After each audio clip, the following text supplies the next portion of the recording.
Welcome to Family Life Perspectives. This is Dr. Harry Broomfield, Director at Perspectives Counseling Centers, and your host today on Family Life Perspectives.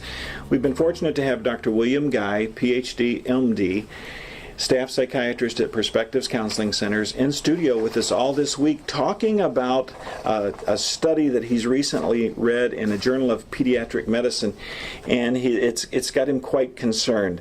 And we had also promised some information right at the beginning of today's program. So, Dr. Guy, would you comment on the study? And then there was 5 points that we promised you would bring right into the program today. Yeah, we were talking about basically there are 5 moral virtues that are present apparently in our genes because they have been evident throughout history, throughout pretty much every culture that's been assessed. And they are as follows. Now, it doesn't mean that we all empirically follow these rules, but it means that we recognize when other people break them. Okay, so, all right. So it's important that this is instilled in us in early childhood. It's actually, there's some evidence that in infancy, you see evidence that these are recognized. Because we're talking about discipline, admonishing, and nurturing children. Yes. That's this week's study. Yes, absolutely. Yes, please. Okay. All right. Number 1 is don't harm the innocent. If somebody's not hurting you, they're not threatening you in any way, then you don't harm them. Okay. Same thing. If you're not hungry and you just go out and start killing animals, people see it as wrong.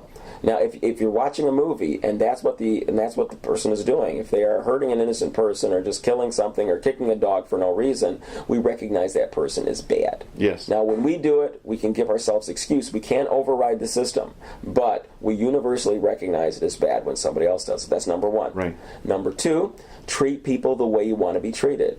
The golden rule, just like Jesus said. You know, it's like do unto others as you would have them do unto you. Indeed. That is recognized worldwide by everybody. Okay, yes. We all recognize that. Now, the third one is respect authority. As humans, without that virtue, we would not have groups of people living together. We could not live together in cities and civilizations if we did not recognize police, military, government, teaching, and so forth. We need to recognize authority. That's a part of getting ahead. That's a part of advancing as a civilization, and that's built in. It's civilized thinking. Absolutely. Yes. Okay. After that is loyalty. When people have been loyal in bringing you up and have been helped you along, there is a certain amount of reciprocity, a certain amount of special respect due them. Yes. And that's called loyalty. Okay. And then the last one, the most complex, is purity. And that's divided into 3 categories: dietary, hygiene, and sexual. Dietary, if you see somebody eating mud or something really, eating a bunny raw, right away, we find that disgusting. Everybody looks at that and says, ew, what's wrong with you? Okay. Hygiene, somebody gets on the bus, they've got eggs in their beard and they smell of body odor and urine. We not only think, oh, you're dirty, we morally chastise them in our minds as well. It's like, what's wrong with you? Can't you jump in a lake or something? Seriously, right. What's up with this? Okay? Right. Yes. All right. And then sexual. Now you'd say, some would argue and say, well, sexual, that's not bad. Come on, look how free we are. Just look at our movies and so forth. And the response to that is, really? Why is it that in every language, the worst swear words, the worst ones, say the same thing? Somehow they say that you or your mother are sexually immoral. Yes. Okay, every culture throughout time. You said that very tactfully for our listening audience, and I do appreciate that. But yeah, you look at it. Take a look at it. And that's the way we are. Even though we pride ourselves on being so sexually free, when we want to really hurt somebody, we want to really cut them down, we say something to the effect that you're sexually immoral. Yes. Okay, that's what we do, and what that does is it betrays our core moral sense, that we all recognize that these are values. Yes. And if we have children that are strong-willed, when these people come out and say, oh, spanking is wrong and you're ruining your child and it's horrible, did you not read Lord of the Flies? Okay? I mean, have you forgotten 7th grade? What's wrong with you? Okay? I mean, seriously, have you forgotten 7th grade? A strong-willed child. A strong-willed child is not a stupid child. Okay, I was a strong-willed child, and I wasn't stupid. And I remember actually calculating and thinking, should I defy my parent and do what I want or not? And I remember thinking about consequences. I think, well, if I defy them, then the consequences are bad. Right. The consequences are so bad, I'm not going to do it. Yes, unless absolutely. I'm sure I can get away with it, because if I get caught, I don't even want to think about that. There was no defiance. There was no open, especially open defiance, Right. Now, I think, to be real, the problem is spanking gets a bad rap because when, the laws allow parents to spank their children, and you have a lot of people out there who are not very good parents. They don't have any really good goals for their kids. They don't understand the best parenting methodologies. That's what we're talking about. No. Parenting, being a good parent involves more than just whacking the kid when they step out of line. Right. Okay. It involves more than just spanking. Discipline is helping to guide. You want to help grow and mold your child to be the best they can be. All right, we want them to approach being the best they can be, obviously. Yes. We want them to reach their potential, to be moral, and to experience fulfillment, as we've talked about that. And that involves modeling good behavior.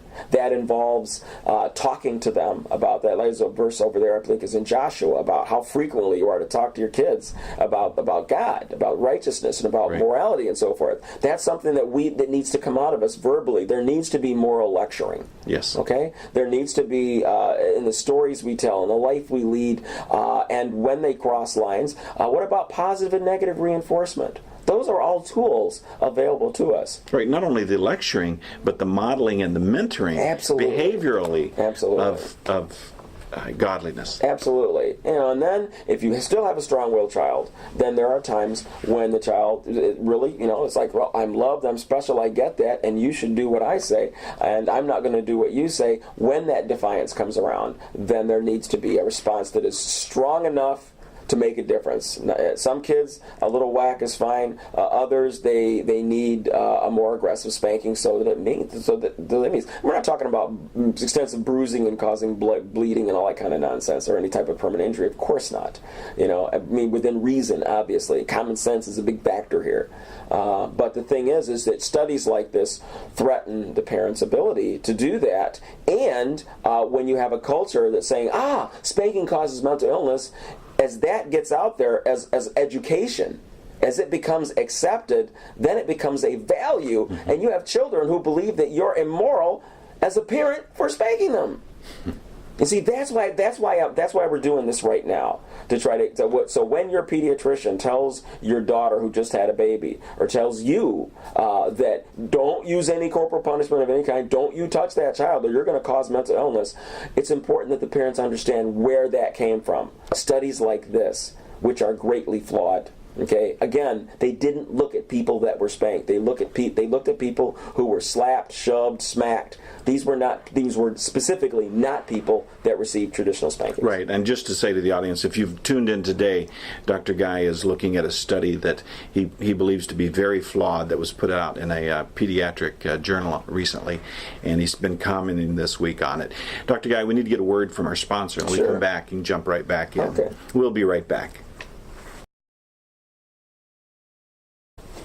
Welcome back to Family Life Perspectives. Dr. William Guy, Dr. Broomfield, discussing a pediatric article that discusses the inappropriateness, to say the least, in spanking, but flawed material. Yes, Dr. Guy? What? He's reading. It's funny stuff. He's reading the article. Jump right back in with what you were focusing on there, as you were just reading, as we went away for break. Well, it's like, okay, again, we weren't saying that all children need to be spanked. The thing we were talking about, a strong-willed, defiant child. Okay? Yes. And how do you know if your kid is strong-willed? Most people, if they have one, they know. It's very obvious. These are children who, when they were young, they were pretty cranky, very difficult to console sometimes. If they're doing a behavior, getting them to stop is a major issue. If they're playing a game or something and you say, let's stop and do that, and then you get a tirade and a temper tantrum, you've got a strong-willed kid on your hands. Yes. Okay. If there's a change in the schedule, and we have to do something different. It's time to go home. No, I don't want to go home. It's time to go to bed. No, I don't want to go to bed right now. These are strong-willed children. If they tend to interrupt conversations, express their their ideas in inappropriate times and so forth, and counter to yours. These things are strong-willed. When you say A and they insist on B and they won't switch. For example, there was a kid, and I won't name the child or anything, but there's a child I'm aware of who went to his preschool. No, it wasn't preschool. It was elementary school, actually. And his name, I'm going to make up a different name. His name was Christopher. And he wanted to be called Annette for some reason. And he insisted that was his real name. And his parents did not name him that, nor was that even a nickname at home. He just decided a day earlier that today he wanted to be called Annette. Okay.